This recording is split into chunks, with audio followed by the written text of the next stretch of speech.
Então vamos iniciar aqui uma aula falando sobre a falácia da generalização precipitada, também conhecida como falácia da generalização apressada, e ver a diferença dessa falácia da generalização para uma generalização dita como válida. A gente vai ver tudo isso nessa aula. E para isso eu fiz aqui o nosso fluxograma para a gente poder acompanhar um pouquinho o que eu tenho a dizer. Então, a primeira coisa que nós temos que ver é a definição de falácia da generalização.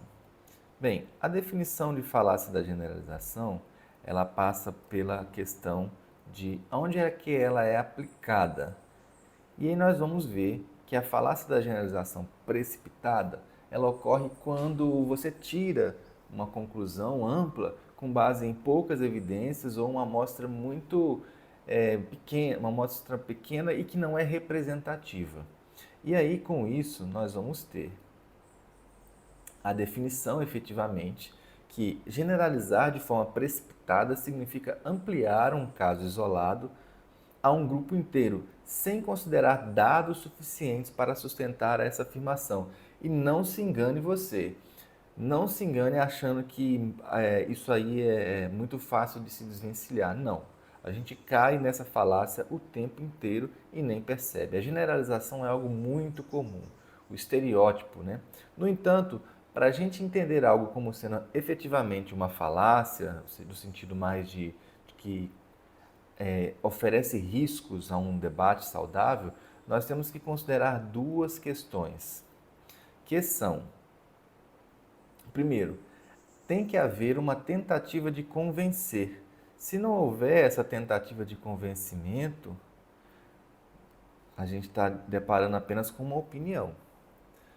Uma opinião. Se for uma pessoa muito conhecida, talvez é uma opinião que deva ser repensada, porque ela vai influenciar multidões. Mas, de qualquer modo, é uma opinião, onde não está tendo uma tentativa de convencer.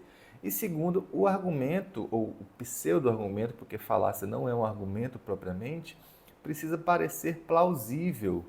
Ou seja, se você tem algo que seja uma tentativa de convencer, mas é tão óbvia a contradição, não há necessidade de categorizar isso como uma falácia. Você vai encontrar algo falando a respeito disso no livro de Irving Kopp, Introdução à Lógica. Ele vai falar, tem um trecho da obra onde ele fala de falácias, onde ele vai dizer isso. Algumas falácias são tão óbvias que nem vale a pena o estudo.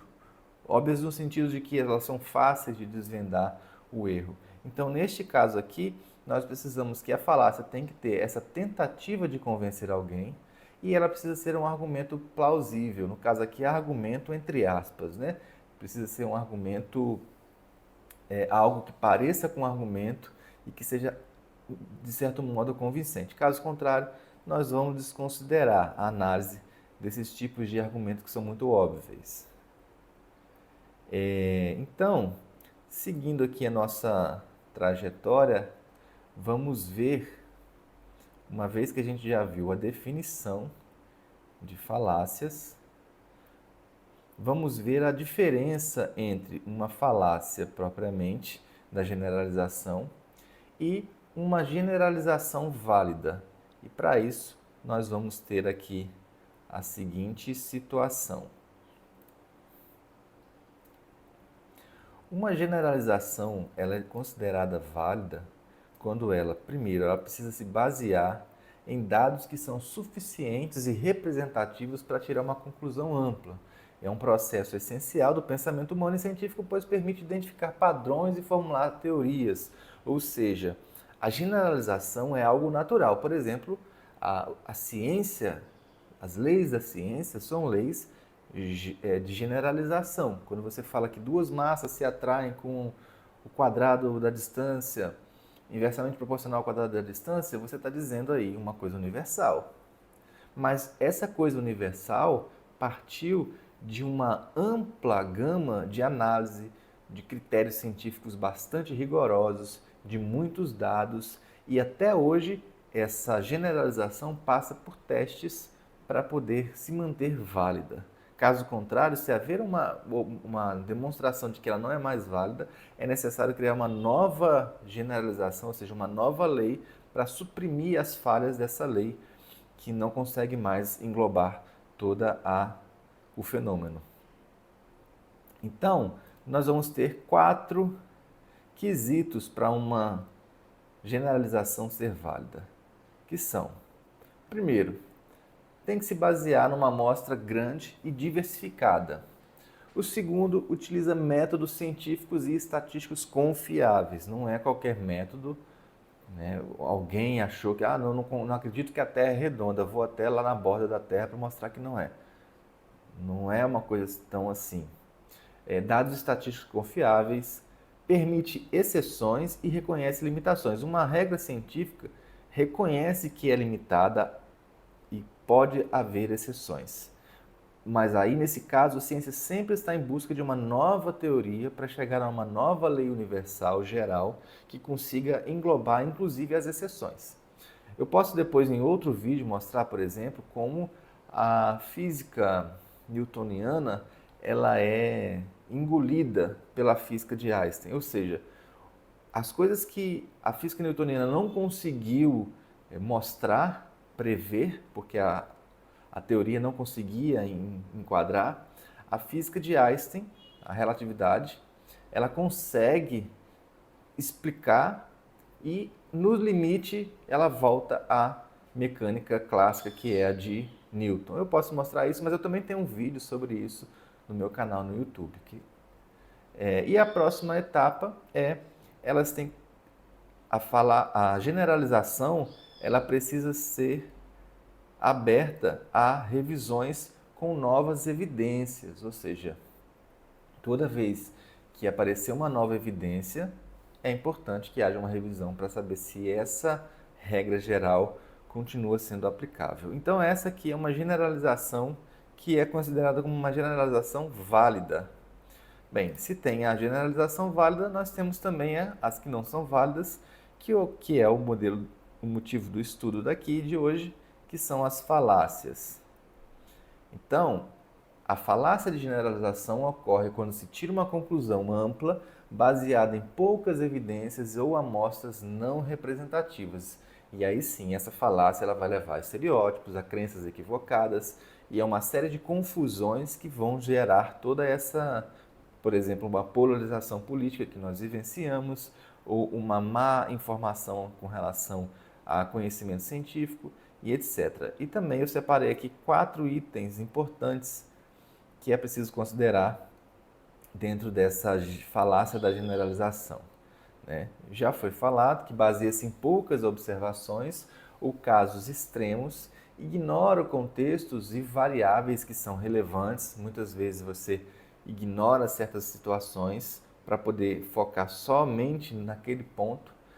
Usa uma linguagem generalista, eu chamo de linguagem absolutista, por exemplo, todos, sempre, nunca. E aí vai um detalhe. Quando você ouvir pessoas que utilizam muito essa linguagem de todo fulano é isso, sempre que você vê aquilo, sempre que eu tiver, e aí eu estou usando agora uma generalização, mas lembre das exceções, sempre que tiver essas palavras em torno de alguma tentativa de convencer alguém de algo, desconfie, porque você pode estar caindo num argumento falacioso da generalização. E por fim, a falácia tende a levar a estereótipos e a preconceitos. Por isso que ela é tão maléfica para a sociedade. Eu separei aqui 2 imagens que eu quero mostrar. A primeira delas, deixa eu ver como é que eu mudo isso aqui. Imagens. A primeira delas que eu quero mostrar é a generalização válida. Veja bem, o processo que é para se chegar a uma conclusão. Na generalização válida, que é essa que eu acabei de falar há pouco, nós temos uma análise de um grande número de casos variados. Então você tem uma observação muito ampla e representativa daquilo que você quer discutir. Depois você coleta esses dados, mas esses dados precisam ser confiáveis, de preferência passar por toda uma equipe que faz pesquisas e utilizam dados. Então você vai pegar esses dados de pesquisas, estatísticas e fontes verificadas, de preferência que sejam validadas, e em seguida vai se fazer uma análise cuidadosa, vai considerar as variáveis, exceções, o contexto, antes de concluir qualquer coisa. E por fim, vai ter uma conclusão que é proporcional à análise que está sendo feita. E aí nunca vai usar aquela linguagem absolutista que eu falei. Sempre vai usar termos assim, em média, ou a tendência é, ou em certos casos. Isso aí vai evitar os exageros, vai dar margem para entender que não há uma tentativa de criar um estereótipo de algo, e sim de mostrar que há uma proporcionalidade entre o que está se concluindo com a pesquisa que foi feita. Por outro lado, nós temos a generalização da falácia da generalização precipitada, né? Nesse caso, nós temos uma observação limitada, ou seja, é um único ponto de vista sobre algo. A pessoa observa poucos casos, exemplos isolados, muitas vezes baseados nos próprios preconceitos. A conclusão é tirada muito rápida. Por exemplo, você analisa sem analisar nenhum dado, você assume que poucos casos já é o suficiente para representar um grupo inteiro. Usa termos como todos, sempre, nunca e não considera as exceções, e com isso você tem uma conclusão que reforça estereótipos e muitas vezes segmenta. Por exemplo, se for uma conclusão baseada em questões sociais, vai segmentar a sociedade, vai segmentar a política e etc. Por isso que é muito importante que a gente tenha em mente essas duas possibilidades de generalização. Uma é válida pelos critérios e a outra é uma falácia. Bem, eu vou seguir mostrando aqui que nós temos no nosso fluxograma. Deixa eu reduzir um pouquinho aqui.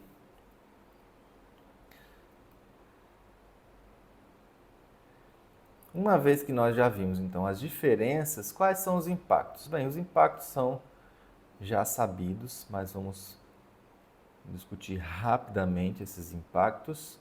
O primeiro é a criação de estereótipos. E aí eu vou dar um exemplo do que a gente tem vivenciado recentemente. Por exemplo, o impacto na generalização precipitada leva à formação de estereótipos injustos. Na verdade, eu nem sei se existe um estereótipo justo, mas é normal que a gente crie certos estereótipos para certas coisas. A linguagem do audiovisual precisa disso, no teatro se precisa disso. Muitas vezes se cria estereótipos para poder fazer estudos, mas sempre lembrando que nessas questões há exceções e é focado em uma situação específica.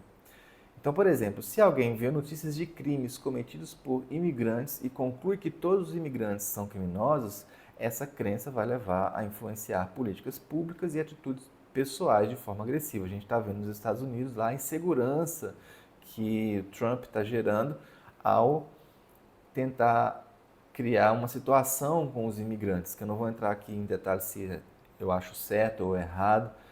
Particularmente, cada país tem a sua forma de abordar esse tema, mas nós vemos lá que os imigrantes, tanto os que estão em situação regular como os que estão em situação irregular, estão passando por situações constrangedoras, porque quem está regular está sofrendo preconceito pelos próprios moradores nativos.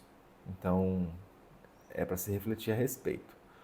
O segundo ponto, além da criação do estereótipo, é a redução da capacidade de análise e reflexão, obviamente. Quando você tem um estereótipo, você vai reduzir e muito a possibilidade de questionar outras questões. Então, por exemplo, quando a gente aceita generalizações sem questionar, a gente deixa de analisar algumas nuances, a complexidade dos fatos, a sociedade ela é muito complexa para se resumir a uma generalização. Então, por exemplo, quando você lê um artigo afirmando que toda a mídia é manipulada e não questiona a fonte e passa a desconfiar de toda notícia sem buscar diferente perspectiva, você vai ter um problema aí de análise unilateral das coisas.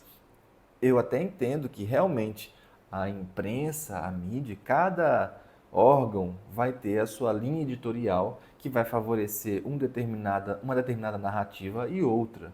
Mas isso não quer dizer que toda a mídia é manipulada ou ela manipula. Ela tem o seu editorial.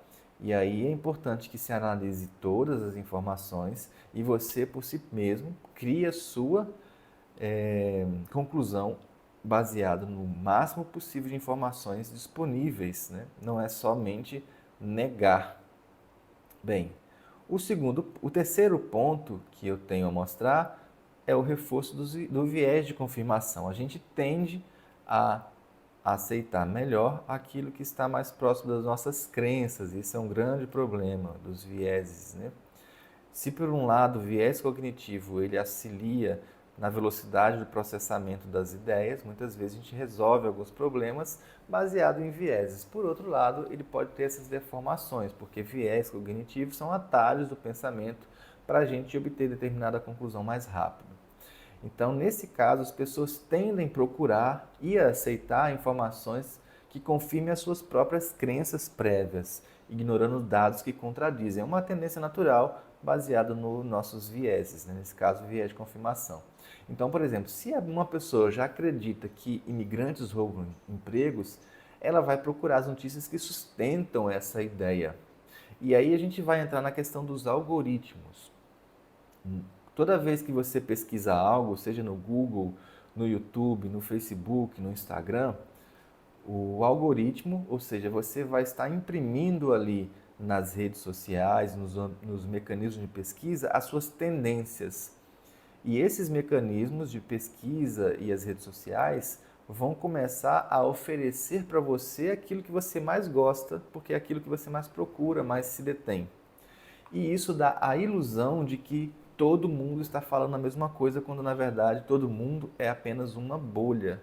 Então é importante que a gente tenha consciência desse viés de confirmação para que a gente consiga furar essa nossa bolha e procurar pensamentos diferentes do nosso para ampliar cada vez mais a nossa capacidade de análise e de reflexão com o máximo de informação possível.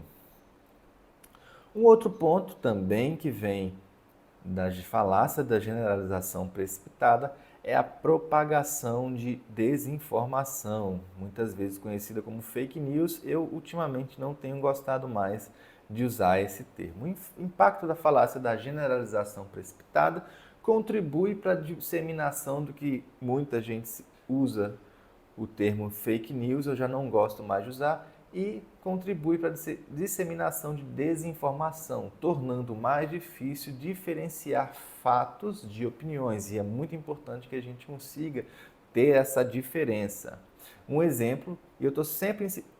Esse vídeo especificamente eu estou insistindo na discussão a respeito dos migrantes, né? Porque foi o tema que me veio para discutir esse assunto especificamente. Então, por exemplo, você recebe uma notícia sensacionalista que diz que um imigrante cometeu um crime. Aí as pessoas compartilham rapidamente, sem verificar se é um caso isolado ou se é um padrão maior. E te digo uma coisa, talvez não seja um padrão que imigrantes cometam crimes mais do que os nativos. Aí a gente vai ter que ver a análise de dados estatísticos e eu afirmo que não é verdade. Existem dados que comprovam o contrário, que os nativos, na verdade, que cometem mais crimes do que os imigrantes. E nós temos o outro ponto, que é a dificuldade de tomada de decisão, porque vai se tomar decisão baseado em emoção e não em fatos e não em experiência, né? Isso também é uma questão a ser discutida. Qual é o impacto disso? Pode levar a decisões impulsivas e irracionais, pois esse tipo de argumento ativa muito as emoções, como medo, raiva, desconfiança, em vez de promover análise racional e um sentimento de empatia. Né? Os políticos usam muito a generalização, né? Os nós contra eles, a direita, a extrema esquerda com a extrema direita. E isso é muito importante para o político porque ele consegue reduzir uma complexidade da sociedade em dois polos, por exemplo. Uma complexidade de uma discussão em apenas se é certo ou errado. Então, se em vez de se discutir o aborto e todas as nuances, só vai discutir, não, o aborto é errado, acabou. Se você concorda com o aborto, você é assassino. Se você não concorda com o aborto, você é a favor da liberdade. Então, se reduz muito as discussões, que são muito mais complexas, a dois polos. E depois eu vou entrar em outro tipo de falácia, que não é o caso agora, que é a da falsa dicotomia. Então, essa generalização pode gerar medo e justificar medidas extremas contra determinados grupos sem basear essas decisões em dados concretos, apenas em um achismo baseado em uma generalização. Seguindo a nossa análise, vamos para o próximo ponto. Como essa falácia aparece num debate, por exemplo, sobre a migração? É importante que a gente contextualize isso. Bem, essa falácia vai aparecer em alguns contextos. Por exemplo, o mais comum, a gente vai ouvir muito isso, é o uso na mídia e na política. As políticas públicas, por exemplo, do Trump, que estão dando o que falar com relação à migração. Nos Estados Unidos, os imigrantes que nascem, os imigrantes irregulares, que têm filhos que nascem nos Estados Unidos, os filhos, em tese, eles são nativos dos Estados Unidos. E o Trump está querendo mudar essa lei que é pétrea nos Estados Unidos e está gerando um problema jurídico. E a mídia pode utilizar isso para direcionar politicamente também a opinião pública, distorce a percepção pública com relação a grupos. Muitas vezes, por exemplo, grupos de imigrantes que estão num país estão como refugiados, eles fugiram, eles não vieram porque simplesmente quiseram, eles vieram porque eles gostam do seu país de origem, mas houve uma guerra e eles saíram de lá por pressão. E não é porque eles são vagabundos, não gostam de trabalhar, ou porque o país era muito ruim. Não. Aconteceu uma fatalidade de uma guerra e eles foram expulsos ali de forma quase que compulsória. E a gente tem vários exemplos históricos e contemporâneos de falácia da generalização. Se a gente for ver os livros de história mesmo, quando fala da burguesia, quem é a burguesia?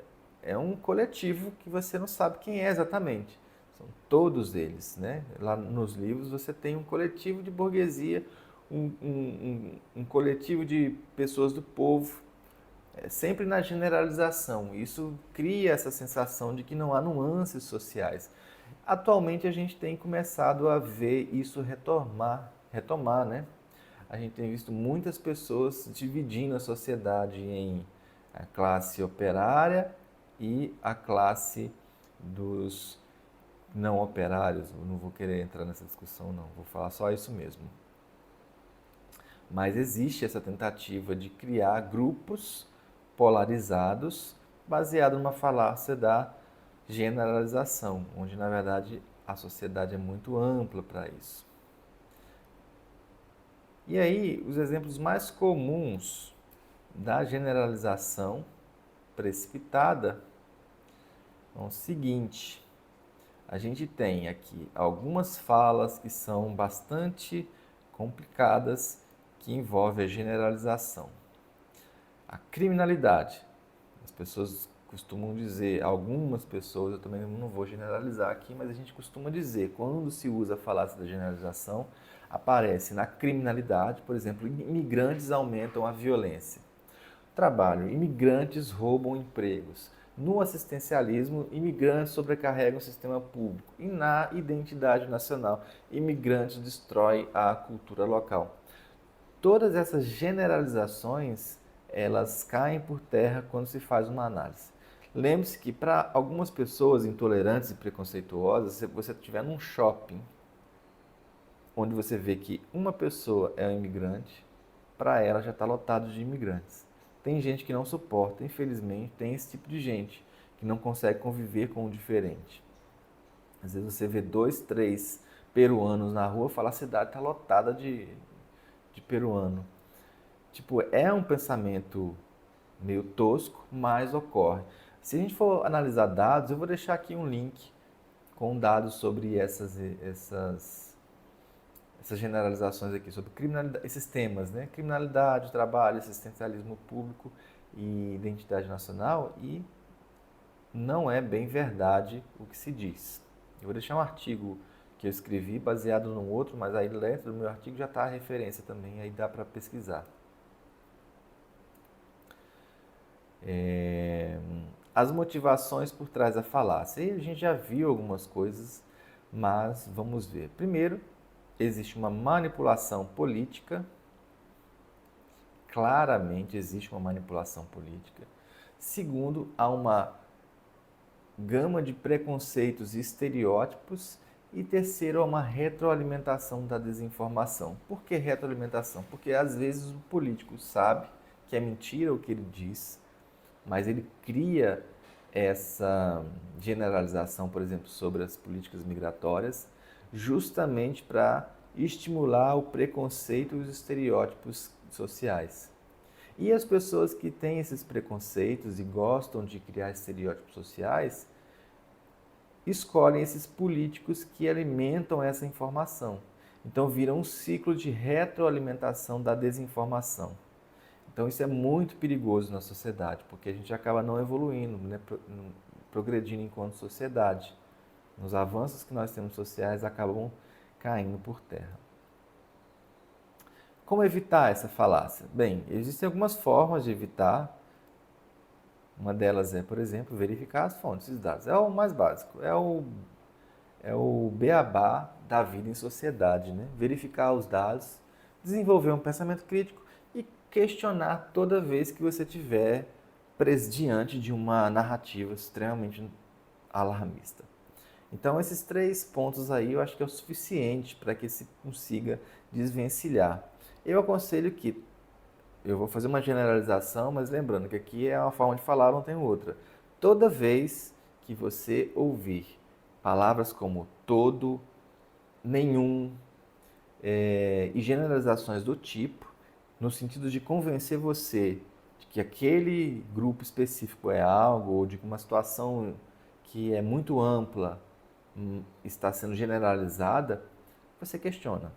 E aí pede os dados, pede as fontes, analisa, questiona, vai perguntando por que isso, por que aquilo, até chegar a uma contradição ou não, e mostrar, realmente é isso que você disse mesmo. Ou o contrário, não, você está errado com relação ao que você está dizendo. E por fim, a gente vai ver então que, para que a gente consiga finalmente se desvencilhar disso, nós temos que fazer um debate mais bem fundamentado na sociedade, e a gente vê que as pessoas estão fazendo debate para os seus próprios nichos e não um debate amplo. Isso é muito importante que se venha à tona. Toda vez que você, novamente eu estou fazendo generalização, mas é comum que a gente veja pessoas que falam, vamos criar um debate aqui, mas na verdade eles estão querendo falar para a própria plateia. Um não está com a intenção de convencer o outro, e ambos estão querendo se promover através do outro, nesses debates que a gente vê em podcasts, principalmente, onde eles estão falando para a plateia, mostrando para a sua plateia, ignorando a do outro. Ou seja, não há uma tentativa de mostrar para a plateia do outro aquilo que você pensa e as possibilidades daquilo que você pensa. Há uma tentativa de incitar a sua plateia a o seu, como é que se diz? Incitar a sua plateia a acreditar ainda mais na sua verdade e a desacreditar na verdade do outro. E outra coisa importante é estudar a lógica. E aqui é o meu propósito, para evitar esses discursos enganosos, né? O estudo das falácias, e aí nós temos falácias formais e falácias informais, esses estudos estão dentro da lógica, que vai dar uma grande possibilidade também de refletir questões da sociedade. Lembrando que a lógica é uma ferramenta, ela não é a verdade absoluta. É uma ferramenta para a gente conseguir chegar a conclusões, e aí vai depender de outros fatores para se concluir algo como sendo uma verdade, né? Eu nem acredito tanto nessa verdade absoluta. Acho que a sociedade tem aí muito que analisar em torno disso, mas de qualquer modo, a lógica ela é uma ferramenta poderosa para que a gente consiga melhorar os nossos argumentos, fundamentar as nossas questões e evitar cair em discursos enganosos. Então, fica aqui a nossa aula de hoje finalizada e espero que vocês consigam, espero que vocês compartilhem e comentem aqui para começar uma discussão sadia. Até mais!